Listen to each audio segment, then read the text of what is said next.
அப்செட்டா வேலைக்கு போனாங்க. கீழே ஒண்ணுமா இல்ல எனக்கு இன்னும் ஒரு விஷயம் சரியா வழங்கல. சொல்லு. இப்ப நான் என்னமோ கொலகுத்தம் பண்ண மாதிரி என்ன யோசிச்சு வச்சுட்டா. நான் ஒரு வழியை பார்த்துட்டு நினைக்கிறேன்.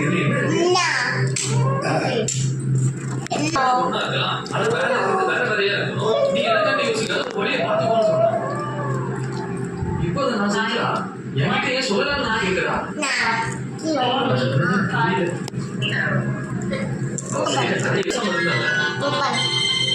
அதுக்காண்டி அவங்க எதுவும் என்ன கேட்கக்கூடாதுன்னு சொல்லல.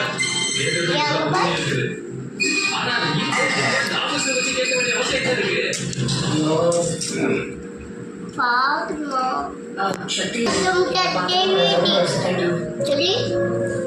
நம்ம ஃப்ரெண்ட்ஸ் நமக்கு புரியும். ஆனா எல்லாமே பழைய ஆங்கில இருந்து தானே பார்ப்பாங்க. அந்த மாத்திக்கிட்டே இருக்க முடியும்.